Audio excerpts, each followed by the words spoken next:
Russian, এগুলো দেখতে পারেন। এগুলো তো আপনার হাতের নাগালে, কেউ জানলো না যে এই ভিডিওগুলো আপনি দেখেন। ইবলিস, পৃথিবী এখন হাতের মুঠোর মধ্যে।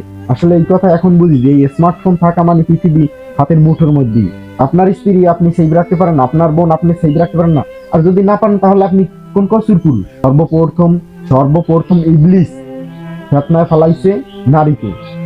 এখন কতটা আপডেট যুগ, পাপ কাজ করা খুবই সহজ। আগের দিনে তো এই টেকনোলজি, স্মার্টফোন এগুলো অনেকটা ছিল না, এই জন্য মানুষ পাপ করতে কম পারছে। এখন আপনার প্রশ্ন থাকতে পারে যে কিভাবে কম পাপ করছে ওই সময়। এখন একটা মেয়ের দেখতে হইলে বা তারে সবকিছু যদি একটা পুরুষ দেখতে চায়, আপনার খারাপ সাইড দেখতে হবে না, আপনি ফেসবুকে রিলস ভিডিওগুলো দেখলেই হবে। তাহলে আপনার বিশ্বের যে কোনো প্রান্তের যে জায়গায় টেকনোলজি আছে ওই জায়গায় আপনি ভিডিও দেখতে পারবেন, লাইভ ভিডিও। এক সময় কিন্তু এই টেকনোলজি ছিল না, এই বছর হয়েছে এই টেকনোলজি পৃথিবীতে মানুষের কাছে পৌঁছেছে। কোটি কোটি মিলিয়ন মিলিয়ন হিসাব ছাড়া মানুষ এগুলো পায় নাই, দেখবে কিভাবে? এগুলো আমরাই পাইছি। কিন্তু ব্যক্তিগত হিসেবে আমরা খারাপটার দিকে বেশি আকৃষ্ট হই, ভালোটার দিকে বেশি আকৃষ্ট হই। আপনি চাইলে 100 টাকার এমবি ভরে যে কোনো জায়গায় মানুষ থেকে একটু দূরে যে আপনি যা মন চায় তা সার্চ দিলে আপনার সামনে আসবে, আপনি দেখতে পারবেন। মানুষের বেশি আকৃষ্ট হয় নেশা আর নারী। নেশার চেয়েও নারীর নেশা শুনি বা বুঝি বড় নেশা। তাহলে এই ফোন দিয়ে নারী তো অনেক কাছে পাওয়া যায়। 500 বছর আগে এইগুলো কিন্তু চাইলেও মানুষ দেখতে পারতো না। তার এরিয়ার ভিতরে যার যতটুকুর মধ্যে চলাচল ছিল ওই জায়গার মধ্যে কিছু দেখতে, কিন্তু ওই সময় একটা মেয়েকে খারাপ ভাব দেখতে হলে গোসল করে ওই সময় দেখা লাগবে। আর এখন তো আর অতটা কষ্ট করা লাগে না। 100 টাকার এমবি ভরলে আপনি আপনার ফোনে জাপানিজ, চাইনিজ, রাশিয়ান এগুলো দেখতে পারেন। এগুলো তো আপনার হাতের নাগালে, কেউ জানলো না যে এই ভিডিওগুলো আপনি দেখলেন। ভিডিও দেখার পর আপনি ডিলিট করে দিলেন, কেউ বুঝলো না। তাই এটার মানে বুঝেছি পাপ করা তাহলে সহজ হইল না। একটা নারী খারাপ ভাবে আগের জামানা পাওয়া কষ্টকর ছিল, আর এখন কতটা সহজে আপনি পাইতেছেন যে কোনো জায়গায়। এনজয়, আমার জীবন আমি আমার মতো চলবো, আমি যেমন চাই তা করবো, তাতে আপনার কি? ফেসবুক, ইউটিউব এগুলোয় তো টাকা ইনকাম করা যায়।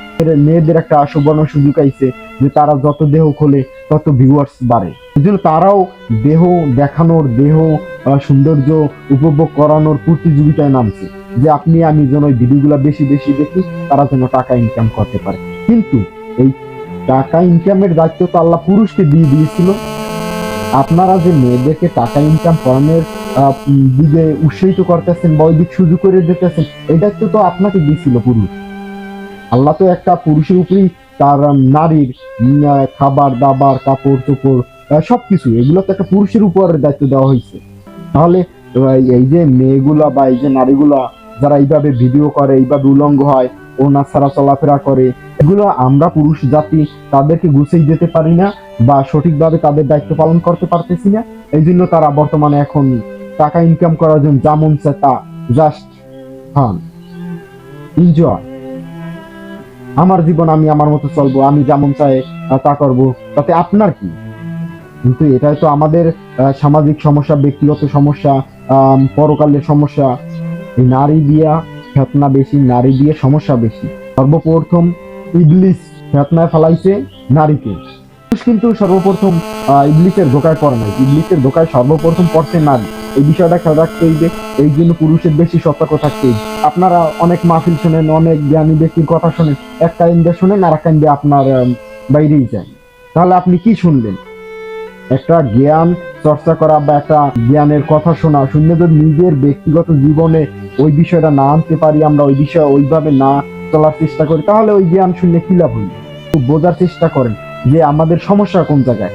সমস্যা বুঝে ঔষধ দিতে হইবে। আপনার যে রোগ, ওই রোগের ঔষধ নাকি আপনি অন্য রোগের ঔষধ খাইলে আপনার তো সমস্যা থাকবে, আপনার আরো বেশি সমস্যা হইবে। আমাদের রোগ কোন জায়গায়, সমস্যা কোন জায়গায়, সংস্কার কোন জায়গায় প্রয়োজন, ওইটা আমাদের বুঝতে হইবে। আর নারীদের সেই বিনে তৈবে। আপনার ঘরের স্ত্রী আপনিই তো পারেন যে সেই বিনে, আমি গিয়ে এত করবো কেন? আপনার স্ত্রী আপনি সেই রাখতে পারেন, আপনার বোন আপনি সেই রাখতে পারেন না। আর যদি না পারেন তাহলে আপনি কোন কসুর পুরুষ?